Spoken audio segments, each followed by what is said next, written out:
Prime minister, আমি তো বিটিভির চাকরি করতাম, সরকারি চাকরি। তো আমাদের দুটো টিম সবসময় প্রধানমন্ত্রীর কার্যালয়ে থাকতো, সকালে একজন, রাত্রে একজন ডিউটি করার জন্য। তো ওইখানে ডিউটি করতাম, ওনার সফর সঙ্গী হয়ে বহু জায়গায় গেছি, দেখেছি অনেক কিছু। তা আমরা পলিটিক্যালি তো খুব একটা ইনভলভ হতাম না, আমাদের কাজ ক্যামেরার পিছনে থাকা, সেটাই করতাম। তো আগে আগে এ নিয়ে বেশি কিছু বলবো না, শুধু আমি ঘটনাটাই বলতে চাই। লাস্ট মনে হয় যে অক্টোবর মাস ছিল, খালেদা জিয়া তো গেল 2006, তাই না? 2006 অক্টোবর বোধহয় ছিল ওয়াইসি সম্মেলন জেদ্দাতে। জি, ওইটা কাভার করতে আমাকে পাঠানো হয়েছিল। আরও খুব ছোট টিম, আর সরকারি লোকজন 4-5 জন ছিল। এত ছোট টিম নিয়ে কখনো যাওয়া হয়নি।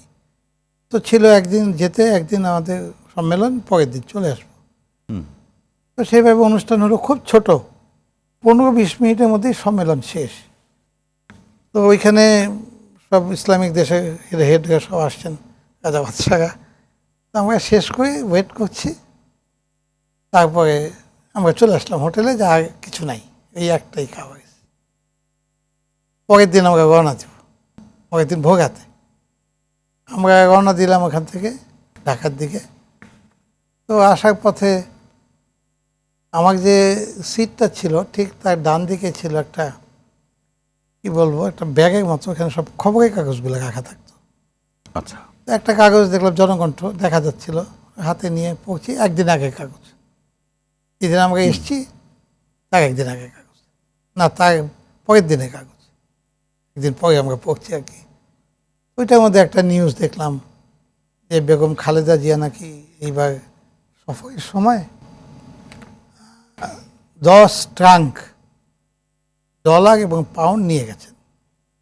নিউজটা আমি দেখে পড়লাম, তো চিন্তা করলাম যে এতগুলো নিবে, চোখে তো আমাদের পড়ার কথা, আমাদের কাছাকাছি সব ছিলাম। এটা ভাবতে ভাবতে চলে আসলাম, ঢাকা আসলাম, যথারীতি অফিস গেলাম কাজ করার।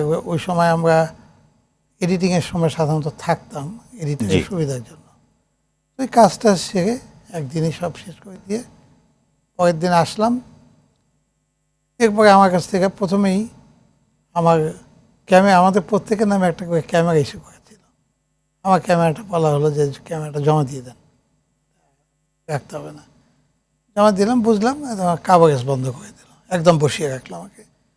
অফিসে যেতাম, পড়তাম, ঘাটতাম, কথাবার্তা বলতাম, চলে আসতাম, এইভাবে চলছিল। তারপরে আমাকে ডিজি তখন ছিলেন আমাদের আফতাব হাসান বলে এক ভদ্রলোক, পৃথিবীর ডিজি, উনি মাত্র জয়েন করেছেন। উনি একদিন ডেকে, না এর মধ্যে আমি একটা চিঠি পেলাম যে আপনার বিরুদ্ধে বিভাগীয় মামলাটা কী জন্য, আমি নাকি নিউজ রুমের ভিতরে কোনো এক, মানে একজন, উনি বোধহয় সম্ভবত ডিডিজি নিউজ ছিলেন বা ডিরেক্টর নিউজ, শাহিদা আলম, নামটা বলতে অসুবিধা নেই, ওনাকে নাকি আমি মারতে গিয়েছিলাম। কী জন্য? আগের দিন না 2-1 দিন আগে আপনাদের মনে আছে মনে হয়, 2টা মিটিং হয়েছিল, একটা হাসিনার, একটা খালেদা জিয়া। হাসিনার মিটিংটা হয়েছিল প্রেস ক্লাবের সামনে, আর খালেদা জিয়া হয়েছিল তার ওই পুরানা পল্টন অফিসের এখানে। জি, তো ওইটা আমি আসার আগে কিন্তু ওই মিটিংটা দেখে আসছি, কেননা বাসে করে আমি যেতে পারিনি। ওইখানে নেমে আমি হেঁটে দেখলাম যথেষ্ট লোক হয়েছে হাসিনার মিটিংয়ে, হেঁটেই আসলাম আমি। হেঁটে এসে দেখি যে আরও অবাক হয়ে গেলাম, এটা তো আরও অনেক বড় মিটিং, এত লোক। খালেদা জিয়ার অনেক মিটিং আমি কাভার করেছি, কিন্তু জায়গাও একটু ন্যারো ছিল, এত লোক চোখে পড়েনি। তো আমি তো ভাবলাম যে এর মধ্যে আমি বুঝে গেছি যে খালেদা জিয়াকে একটু ডিপ্রাইভ করে এই নিউজ করবে, এটা তো আমি বুঝে গেছি প্রথমেই।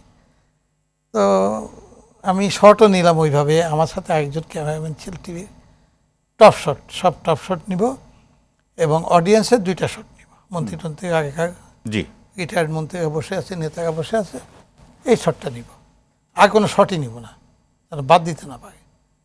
গেলাম, যাওয়ার পরে রফিকুল ইসলাম সরকার ছিলেন আমাদের চিফ নিউজ এডিটর সেদিন, উনি মারা গেছেন রিসেন্টলি। ওনাকে বললাম, সরকার ভাই এই শট নিয়ে আসছি, আপনি কি যাবেন এডিট করতেন? আমি রেখে চলে যাব। বললেন না, তুমি দাঁড়িয়ে এডিট করো, 40 সেকেন্ড 1 সেকেন্ড মানে একটা ফ্রেমও যেন বেশি না হয়, একেবারে সময় নির্দিষ্ট করে হ্যাঁ করে 40 সেকেন্ড। না, ওই চিঠিটা ফেস করলেন কিভাবে, যে চিঠিটা আসলে একটা অভিযোগ যে আপনি দুর্ব্যবহার করেছেন, সেই অভিযোগ? আমি এটা একটু বললে না তো সুবিধা হবে। জি। তো আমি বললাম আচ্ছা ঠিক আছে, আমি এডিট করা হলো, এডিট করার পরে দেখলাম যে 39 সেকেন্ড হয়েছে, এনাফ, 1 সেকেন্ড আগে বাড়ানোর দরকার নেই। এডিটার ছিল, নামটা মনে আসতেছে না। তো কিছুক্ষণ পরে আমাকে নিচে আমার অ্যাসিস্ট্যান্ট যা খবর দিল, স্যার আপনি যে এডিট করে দিচ্ছেন এটা কাটছাট করিয়া ছোটো করতেছে লোক যাতে কম দেখা যায়। তাই নাকি? এর মধ্যে 8টা নিউজ শুরু হবে। আমি যাই বল, ওয়াহিদুজ্জামান এডিটার, ওয়াহিদুজ্জামান ওই শাহেদ আলমকে দেখলাম 5-7 জন লোক দিয়ে তার পিছিয়ে দাঁড়িয়ে আছে শর্ট ছোটো করানোর জন্য। কম লোকই তো নাই, খুঁজেই পায় না, নিউজের সময় হয়ে গেছে। আমি বললাম ওয়াহিদুজ্জামান শর্ট টট বাদ দিলে একটু বুঝে সুঝে বাদ দিয়েন, কেননা আমাকে মাই খাওয়ায়েন না, ছাত্র দলের এত লোক গেছে, যদি শর্ট না থাকে মাই খেতে হবে। মানে আপনার এই ছিল যা হয়েছে সেটা তুলে ধরা? হ্যাঁ সেটাই, এক্স্যাক্টলি তাই তুলে ধরা। এবং সেই নিউজটা দেখলাম আমি, হাসিনা, আমি হতাশ হয়ে গেলাম, লোক নেই এখানে 5 জন, ওইখানে 10 জন, যে ক্যামেরা গেছিল এইভাবেই শট নিয়ে আসছে, কোনো ওয়াইড শট নেই, কোনো লং শট নেই। তারা তো অনেক লোক এসে, আমি নিজে দেখে আসছি। তো এটা হওয়ার পরে অনেক হলো, আর শাহিদা কিছু বললো না, খালি সিএনই ছিল ফুয়াদ হাসান, ফুয়াদকে বললে ফুয়াদ এই যে দেখেন আনোয়ার ঘুম্বি করে গেল, আমি এটাকে কিছু করতে পারবো না, করে সে চলে গেল।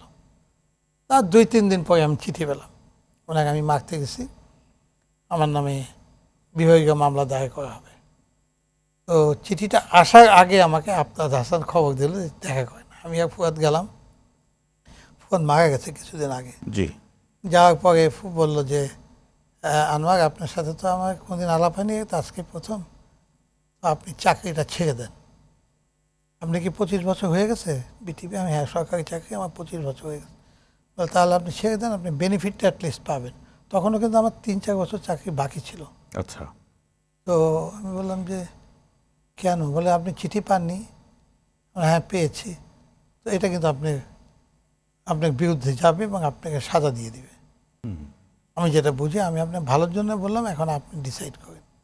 আমি অফিসে এসে বিকালবেলায় সন্ধ্যার সময় একটা রেজিগনেশন লেটার লিখে, তখন আমাদের হানিফ সাহেব হচ্ছেন অ্যাক্টিং ডিজি, ওনার হাতে দিয়ে দিলাম যে আমি চাকরি ছেড়ে দিচ্ছি 25 বছরের সত্ত্বে। ওই জিওটা বাই করলাম, বাই করে ওই দিয়ে দিলাম।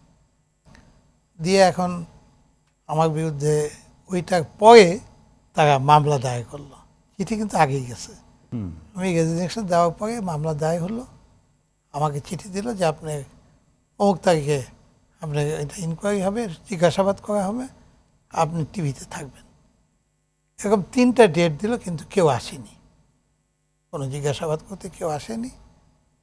4র্থ ডেট, তখন আমার চাকরি আমি সেদিন শেষ। জি। আমি রিলিজ অর্ডার নিয়ে সোজা গিয়ে দিগন্তে জয়েন করলাম সেই দিনই বিকালবেলায়। মানে এবং সুযোগ সুবিধা যেটি চাকরি অবসরের পরে যে সুযোগ সুবিধা, সেগুলো তো আপনি পেয়েছিলেন? না, আমার কাছে যে চিঠিটা আসছিল ওতে বলা হয়েছে যে যেহেতু বিভাগীয় মামলা দায় হয়েছে, এটা নিষ্পত্তি না হওয়া পর্যন্ত আপনি শুধু আপনি প্রভিডেন্ট ফান্ড ছাড়া আর কোনো বেনিফিট উঠাতে পারবেন না। এটা পারবেন তখন যদি ডিসিশন যা হয় তার উপরে নির্ভর, মানে মামলা যদি আপনি নির্দোষ প্রমাণিত হন, এটা এই কথাটাই লেখা ছিল যে যা ডিসিশন হবে সেটার উপর ভিত্তি করে আপনার সুযোগ সুবিধা দেওয়া বা না দেওয়া হবে। আর একটা চিঠি আসলো সাথে, সচিবের সই করা 2টা চিঠি। কি আনোয়ার ছিলেন যেন সচিব, উনি লিখেছেন যে আপনাকে শুনানির জন্য, আমি ব্যক্তিগতভাবে শুনানির জন্য। উনি কিন্তু জেনে গেছেন যে আমাকে ডাকা হয়েছিল, আমাকে কিছু জিজ্ঞাসা করেনি। জি। তো উনি দিলেন যে আপনি আসেন, এসে আমি দেখা করবো, আপনি দেখা করেন, আমার সাথে দেখা করলাম। তখন উনি আমার দিকে তাকাই করুন, কতক্ষণ দেখেন আমার, আপনাকে তো আমি দেখেছি, আপনার সম্বন্ধে শুনিয়েছি, আমি জানি আপনি একটু এদিক সেদিক হলে কথা বলে ফেলেন। এবার বলল, আপনি সত্যি করে বলেন তো এই কাজটা কি আপনি করেছেন? আমি বললাম স্যার আপনি কি বিশ্বাস করেন আমার কথা? তো সাক্ষী সাবুদ আছে বলে দেখেন আমি আপনাকে যতটুকু জানি আমি বিশ্বাস করব, আপনি যা বলবেন আপনাকে কথা দিচ্ছি আমি বিশ্বাস করব। পুরো ঘটনাটাকে বললাম ওনাকে, এই ব্যাপার। উনি শুনে বলে আচ্ছা আপনি যান। আমি চলে আসলাম। তাই 1 সপ্তাহ পরে চিঠি পেলাম চিঠিটা এই ধরনের ছিল যে আপনার বিরুদ্ধে যে অভিযোগ ধারাগুলো দেওয়া, এই অভিযোগ আমি ব্যক্তিগতভাবে তদন্ত করেছি, আপনি ব্যক্তিগতভাবে শুনানিতে আপনাকে ডেকেছি, আপনার সব কথা শুনেছি এবং তদন্ত করেছি। তদন্ত করে দেখলাম যে উদ্দেশ্য প্রণোদিত হয়ে আপনাকে এই মামলাতে অভিযুক্ত করা হয়েছে। এইভাবে লেখা। জি